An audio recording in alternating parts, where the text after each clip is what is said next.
Assalamualaikum warahmatullahi wabarakatuh. Perkenalkan nama saya Nurul Isyadini dengan NIM S1S1222130. Tujuan saya membuat video ini adalah untuk menyelesaikan tugas sistem temu kembali informasi. Nah, yang uh, uh, selanjutnya, di sini saya akan menjelaskan tentang the vector space model. Nah, yang pertama kita masuk di slide pertama, yaitu di sini ada binary incidence matrix. Nah, di sini di mana binary incidence matrix itu merupakan representasi biner dari keberadaan kata dalam berbagai dokumen. Nah, di sini penjelasan baris kata. Nah, di setiap baris mempresentasikan sebuah kata unik seperti Antonio, Brutus, Kaisar, Calpurnia, Cleopatra, Mercy, dan Warsaw. Dan di sini di kolom kedua untuk teks, yaitu kolomnya mempresentasikan sebuah dokumen atau karya sastra seperti Antonio and Cleopatra, Julius Caesar, The Thames, Hamlet, Othello, dan Macbeth. Nah, misalnya di sini kata Antoni, kata Antoni muncul dalam Antonio dan Cleopatra, Julius Caesar, dan Macbeth. Maka di situ nilainya akan jadi 1 pada kolom yang terkait. Nah, ada juga di kata California hanya muncul dalam Julius Caesar, maka di situ nilainya akan menjadi 1 pada kolom tersebut dan 0 di tempat lain. Nah, setiap dokumennya itu mempresentasikan vektor biner yang menunjukkan keberadaan kata-kata tertentu dalam dokumen tersebut. Nah, kita lanjut di slide kedua. Nah, untuk yang count matrix di sini sama kayak tadi, di sini ada rumus seperti ini, yaitu maksudnya dalam konteks count matrix berarti bahwa setiap dokumen direpresentasikan sebagai vektor jumlah kata dalam himpunan bilangan asli. Nah, untuk yang E ini yaitu menunjukkan bahwa suatu elemen termasuk dalam satu himpunan. Terus yang N yang ini yaitu himpunan bilangan asli, yaitu natural number, yaitu 0, 0, 1, 2, 3, dan seterusnya. Nah, untuk yang selanjutnya yang ini yaitu ukuran kosakata unik dalam kumpulan dokumen, yaitu jumlah kata unik yang digunakan di semua dokumen. Nah, untuk yang rumus yang ini tuh menyatakan bahwa setiap dokumen dipresentasikan sebagai vektor berdimensi V, di mana setiap elemen dari vektor dalam bilangan asli yang menunjukkan frekuensi kemunculan kata dalam dokumen. Nah, setiap baris dalam tabel mewakili kata tertentu seperti yang tadi Anthony, Brutus, Caesar, dan Mercy, dan Warsaw. Nah, kolom di sini yaitu tadi yang dokumen atau kata sastra seperti Antonio dan Cleopatra, Julius Caesar, The Thames, Hamlet, dan lain-lain. Othello dan Macbeth. Nah, di sini kenapa ada kayak 227, 232. Nah, di sini misalnya kata Kaisar, di sini muncul sebanyak 232 kali dalam Antonio dan Cleopatra, dan 227 kali dalam Julius Caesar. Sama juga dengan Mercy. Di sini Mercy muncul sebanyak 3 kali di The Thames dan 8 kali di Hamlet, 8 kali di 8 kali di Macbeth, 5 kali pada Othello. Dokumen Caesar memiliki kata Caesar sebanyak 227 kali dan California sebanyak 10 kali. Nah, dokumen Macbeth memiliki kata Mercy sebanyak 8 kali dan Warsaw sebanyak one morsel sebanyak 5 kali. Nah, seperti itu. Kita masuk slide selanjutnya. Nah, selanjutnya kita masuk di binary account weight matrix. Weight matrix. Nah, di sini menggambarkan dari dipresentasikan menggunakan dokumen dipresentasikan menggunakan 3 jenis matriks, yaitu binary matrix, account matrix, dan weight matrix. Nah, di sini binary matrix tadi yaitu menunjukkan apakah sebuah kata muncul dalam dokumen 0 atau 1. Yang kedua yaitu account matrix yang menunjukkan berapa kali sebuah kata muncul dalam dokumen, dan weight matrix atau matriks bobot menggunakan TF-IDF, term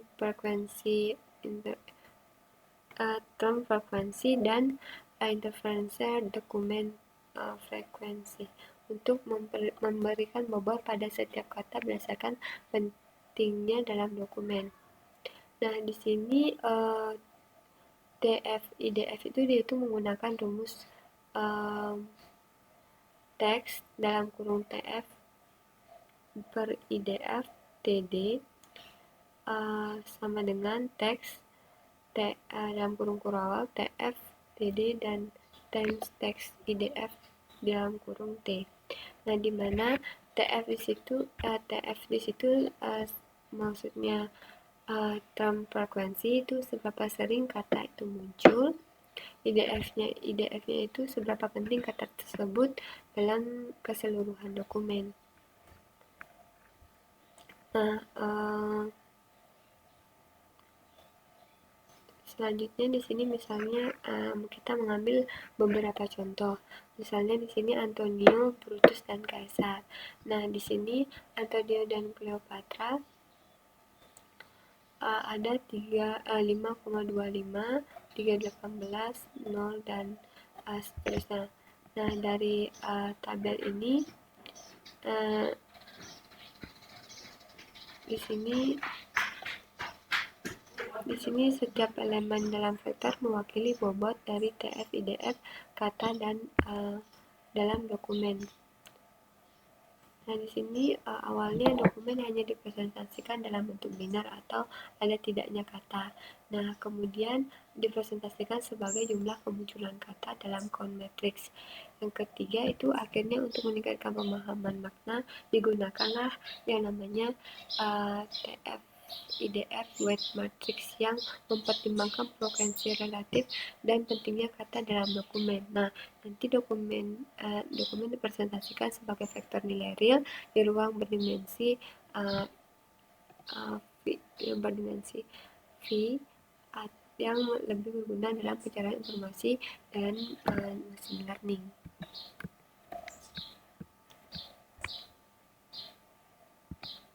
Sekarang di dokumen vektor. Penjelasan dari dokumen vektor tadi yaitu yang pertama representasi dokumen sebagai vektor TF-IDF. Di sini setiap dokumen diubah menjadi vektor nilai real dengan bobot TF-IDF. Yang kedua, yang selanjutnya yaitu ruang vektor berdimensi V yang ini itu setiap kata dalam kumpulan dokumen membentuk sumbu aksis dalam ruangan ini. Nah, di sini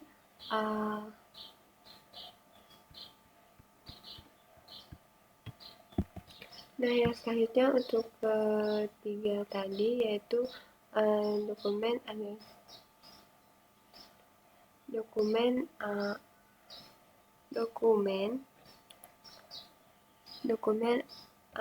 di sini dokumen sebagai titik. Nah, untuk penjelasan yang di sini itu yang pertama ada representasi dokumen sebagai vektor TF-IDF. Yang kedua, setiap kata dokumen membentuk sumbu aksis dalam ruangan ini, dan jika ada di sini jika ada 1000 kata unik, maka dokumen dipresentasikan dalam ruang berdimensi 100.000. Nah, ada juga dokumen sebagai titik atau vektor. Nah, dalam ruangan ini dokumen adalah vektor yang menunjukkan seberapa penting setiap kata dalam dokumen tersebut. Nah, selanjutnya ada dimensi yang sangat tinggi. Nah, untuk skala besar seperti mesin penjari, jumlah dimensi bisa mencapai puluhan juta. Maka karena kata unik bisa sangat banyak. Yang selanjutnya yaitu sebagian besar dalam elemen vektor adalah 0, karena sebagian besar kata tidak muncul dalam dokumen tertentu.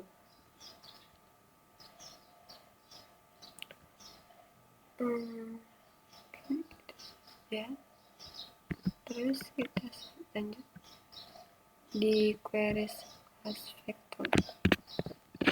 Nah, untuk selanjutnya yaitu query sebagai vektor. Di sini ada yang pertama ide kunci 1, lakukan hal yang sama untuk query atau mewakili query sebagai vektor di ruangan berdimensi tinggi. Yang kedua yaitu ide kunci kedua yaitu peringat dokumen berdasarkan kedekatan dengan query. Yang ketiga yaitu kedekatan sama dengan similarity atau persamaan. Selanjutnya ada kedekatan jarak negatif. Kedekatan yaitu dengan jarak negatif. Nah, di sini kami melakukan ini karena kami ingin menjauh dari model boolean Anda entah masuk atau keluar. Di sini boolean model. Nah, sebaliknya peringatan dokumen yang relevan lebih tinggi daripada dokumen yang tidak relevan. Kita masuk di key idea 1 yaitu yang pertama yaitu lakukan hal yang sama untuk query mewakili query sebagai vektor di ruang berdimensi tinggi. Yang kedua, peringatan dokumen berdasarkan kedekatan dengan query. Yang ketiga yaitu ada kedekatan dan kesamaan. Di sini ada kesamaan jarak negatif. Nah, yang selanjutnya ada melakukan hal sejauh ini menjauh dari model boolean masuk atau keluar feminim boolean and model. Nah, di sini selanjutnya ada sebaliknya beri peringatan dokumen yang relevan lebih tinggi daripada dokumen yang tidak relevan.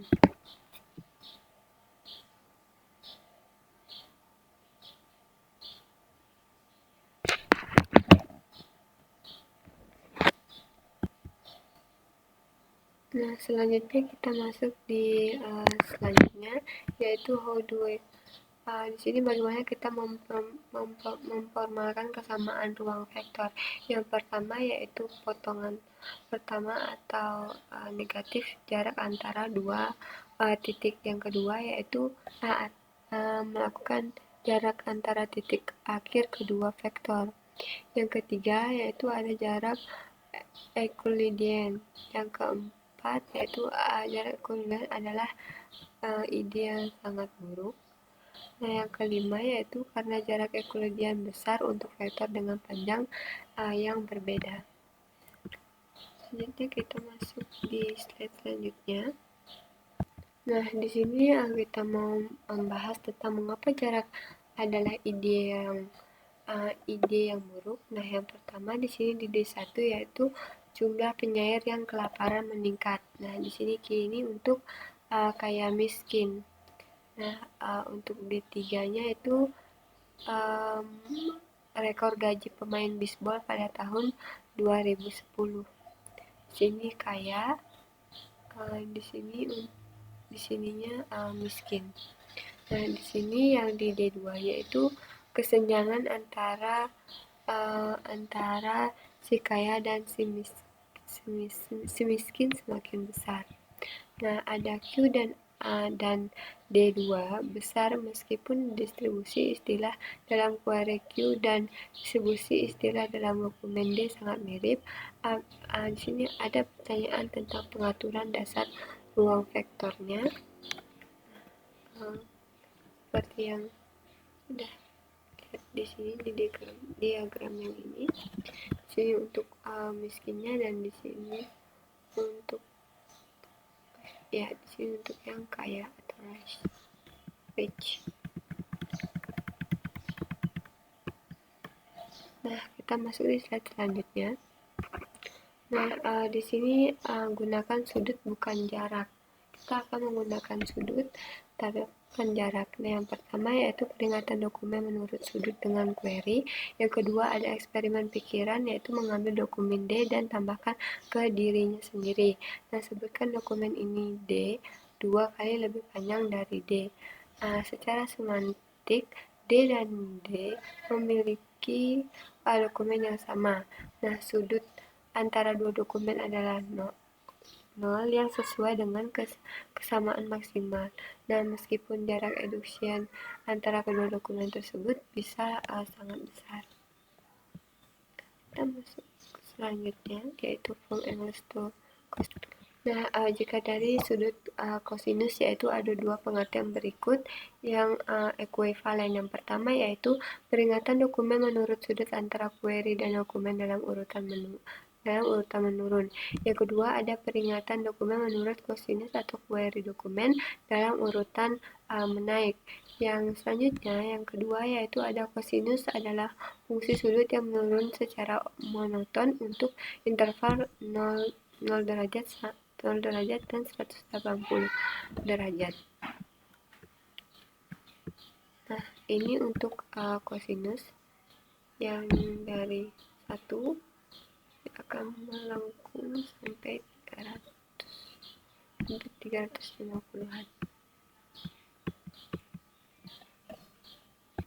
Nah, di sini untuk normalisasi panjangnya, bagaimana cara menghitung kosinus? Nah, suatu vektor dapat menormalisasi atau panjangnya dengan membagi setiap komponennya dengan panjang. Di sini kita menggunakan normal yaitu ini dengan rumus seperti ini. Nah, selanjutnya ada karena ini memetakan vektor ke bola satuan. Yang selanjutnya itu karena setelah normalisasi dari rumus yang ini, nah akibatnya dokumen yang lebih panjang dan dokumen yang lebih pendek memiliki bobot dalam urutan besaran yang sama. Selanjutnya ada efek pada dokumen D dan D petik ditambahkan ke diri sendiri. Dari slide sebelumnya, keduanya memiliki vektor identik setelah normalisasi panjang. Nah, selanjutnya masuk di cosinus similarity antara query dan dokumen. Nah, di sini cosinus similarity adalah ukuran yang digunakan untuk menentukan kesamaan antara dua vektor dalam ruangan berdimensi tinggi dalam konteks pencarian teks dua vektor yang dibandingkan. Nah, di sini rumus dari cosinus ini adalah rumus dari cosinus similarity atau penjelasannya yaitu Q1 itu bobot TF IDF dari kata ke-1 dari kata I dalam query. Yang kedua, D itu adalah bobot TF IDF dari kata ke I dalam dokumen. Selanjutnya untuk yang selanjutnya sum yaitu untuk sum itu perkalian untuk atau dot produk antara vektor query dan dokumen. Selanjutnya untuk panjang norma vektor pada sebuah dokumen. Nah, untuk kosinus untuk vektor yang dinormalkan yaitu di sini untuk vektor yang dinormalisasi kosinus serta dengan produk titik atau produk skalarnya, yaitu ada kosinus Q tambah rumusnya seperti ini, yaitu jika Q dan D dinormalisasikan dari panjangnya.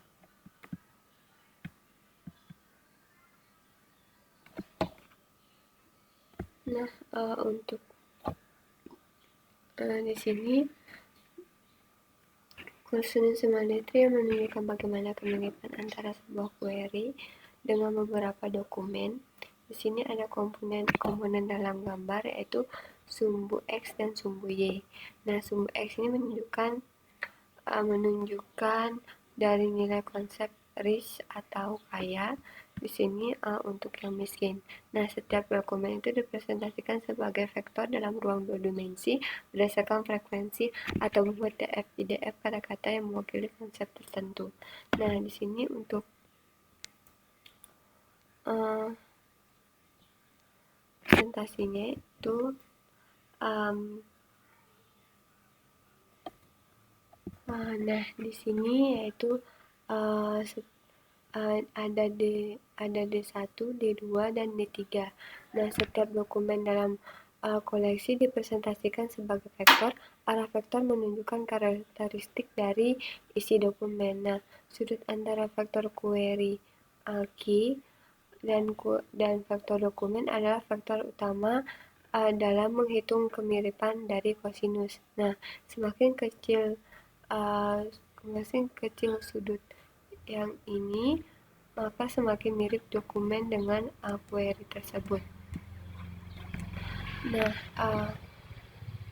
kosinus memiliki referensinya yaitu dokumen. Nanti dokumen 2 memiliki sudut terkecil dengan query key, sehingga dokumen ini paling relevan terhadap query. Nah, untuk D1-nya memiliki sudut yang lebih besar dibanding D2, sehingga relevannya lebih mudah dibandingkan dari D2. Nah, untuk D3-nya itu memiliki sudut terbesar sehingga memiliki kesamaan paling rendah dengan query.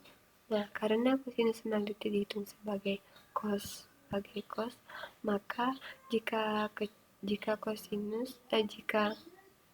cos kecil, jika ini kecil, cos mendekati 1, yaitu dokumen yang sangat relevan. Nah, jika kosinus besar, maka mendekati 0, maka dokumen itu menjadi kurang relevan.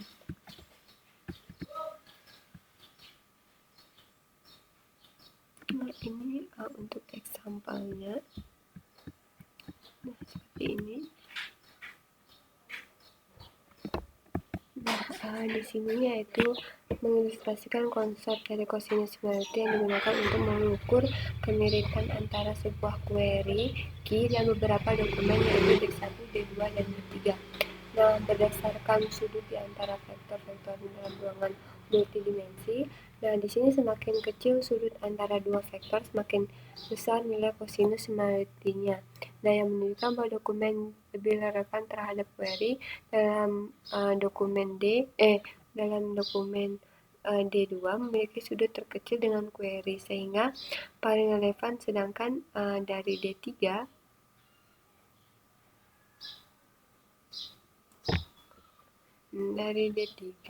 yaitu memiliki sudut terbesar menunjukkan kemiripan yang paling rendah.